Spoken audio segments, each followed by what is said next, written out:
Hello everybody, welcome to our channel, our health and wellness. So today we are going to discuss about earthquakes. Earthquake क्या होता है? Earthquake एक sudden shaking of the अर्थ होता है जो बहुत ही कम समय तक अकर करती है. सबसे बड़े अर्थक्वेक की बात करें तो वो आया था 22 मई 1960 में चिली में, जिसकी रिक्टर स्केल पर 9.5 रेटिंग थी. सेकेंड लार्जेस्ट अर्थक्वेक आया था अलास्का में 28 मार्च 1964 में, जिसकी रिक्टर स्केल पर 9.2 रेटिंग थी. थर्ड लार्जेस्ट अर्थक्वेक आया था सुमात्रा में 26 दिसंबर, जिसकी रिक्टर स्केल पर मेजरमेंट 9.1 थी.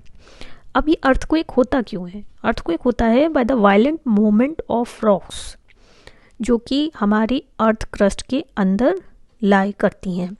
अर्थक्वेक लगभग हर समय ही होते रहते हैं, लेकिन कुछ इतने माइल्ड होते हैं, ज़्यादातर इतने माइल्ड होते हैं कि वो नोटिस में ही नहीं आते.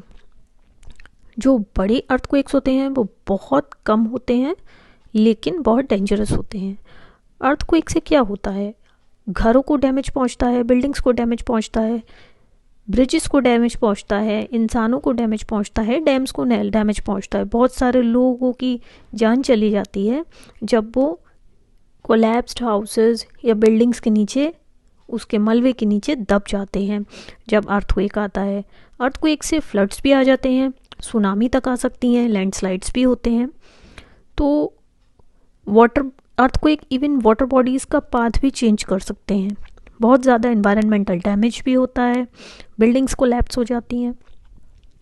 एक बड़ा अर्थक्वेक काफ़ी डैमेज पहुंचाता है लाइफ को, प्रॉपर्टी को, और बहुत बड़ी स्केल पर पहुंचाता है. हमारी इंडिया में एक बहुत बड़ा अर्थक्वेक आया था 26 जनवरी 2001 में भुज डिस्ट्रिक्ट में, जो कि गुजरात में है. सेकंड लार्जेस्ट अर्थक्वेक आया था 8 अक्टूबर 2005 में उरी एंड टंगधार, जो कि नॉर्थ कश्मीर में लाई करते हैं. इसकी रेटिंग थी 8.1 ऑन रिक्टर स्केल.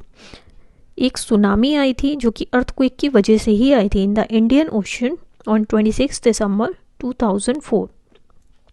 तो जितने भी कोस्टल एरियाज थे इंडियन ओशन के आसपास, वहाँ पर बहुत ज़्यादा लाइफ और प्रॉपर्टी का लॉस हुआ जब ये सुनामी आई थी.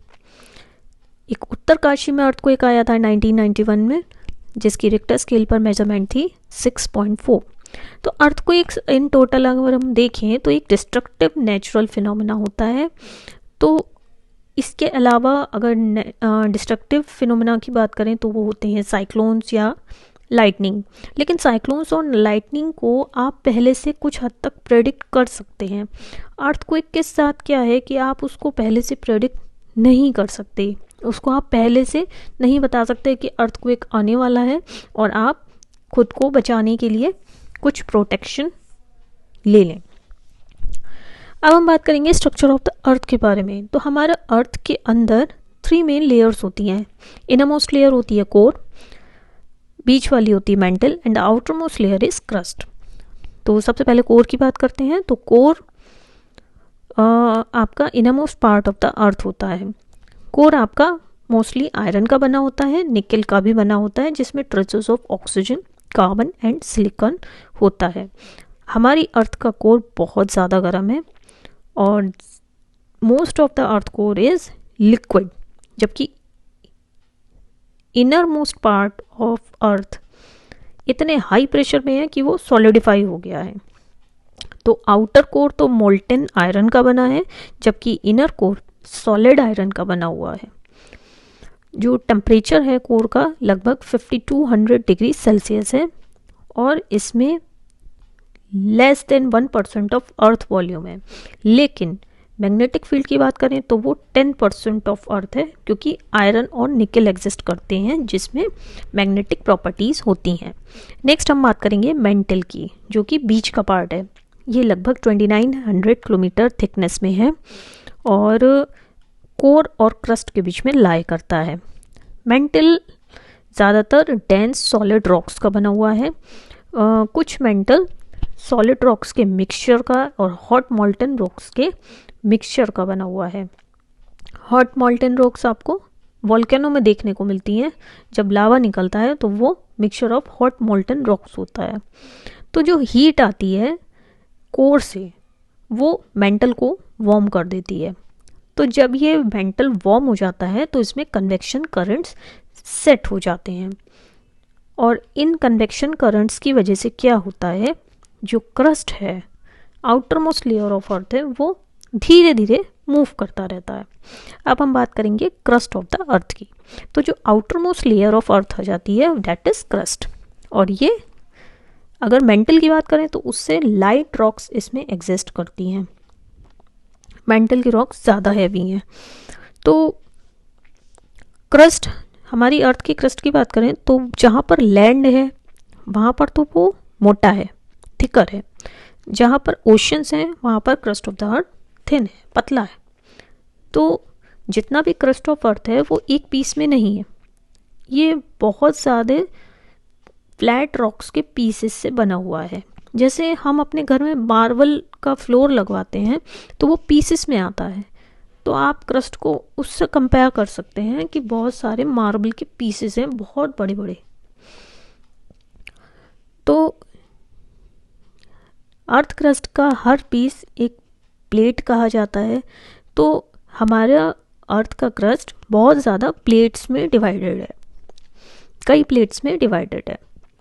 तो ऐसी प्लेट अर्थ की जहाँ पर कॉन्टिनेंट्स एग्जिस्ट करते हैं उनको हम कॉन्टिनेंटल प्लेट्स कहते हैं, और अर्थ की वो प्लेट्स जहाँ पर ओशंस एग्जिस्ट करती हैं उनको हम ओशियनिक प्लेट्स कहते हैं। तो जो अर्थ की क्रस्ट की प्लेट्स हैं वो बहुत बहुत बड़े फ्रैगमेंट्स हैं रॉक्स के। तो कन्वेक्शन करंट्स मेंटल में जब होते हैं तो अर्थ की प्लेट्स, अर्थ क्रस्ट की प्लेट्स बहुत धीरे धीरे मूव करती रहती हैं। तो इसी वजह से जब मूवमेंट होती है इस वजह से अर्थक्वेक्स आते हैं। तो अब हम जानेंगे अर्थक्वेक्स होते क्यों हैं। तो अर्थ क्रस्ट की प्लेट्स बहुत बड़ी बड़ी रॉक्स की बनी हुई हैं जिनकी एजेस, जिनकी बाउंड्रीज रफ है, स्मूथ नहीं है। तो रफ एजेस की वजह से जब दो क्रस्ट प्लेट्स आपस में टकराती हैं तो उनकी मूवमेंट स्मूथ नहीं होती है। जब ये टू ह्यूज प्लेट्स स्लाइड करती हैं तो एक दूसरे से रगड़ खाती हैं और कई बार फंस जाती हैं। तो जब फंस जाती हैं और उसकी वजह से फोर्स क्रिएट होता है, प्रेशर क्रिएट होता है, और अर्थक्वेक एक अकर हो मतलब आता है, जिसकी वजह से बहुत ज़्यादा tremendous amount of energy release होती है। तो इसकी वजह से शॉक वेव्स प्रोड्यूस होती हैं, सीस्मिक वेव्स प्रोड्यूस होती हैं, जिसकी वजह से अर्थ शेक करती है। जब अर्थक्वेक आ जाता है तो प्लेट्स फिर से मूव करना स्टार्ट कर देती हैं, और जब तक मूव करती रहती हैं जब तक वो दोबारा आपस में रगड़ नहीं खाती, फंस नहीं जाती। So that's all for the day. Thank you so much.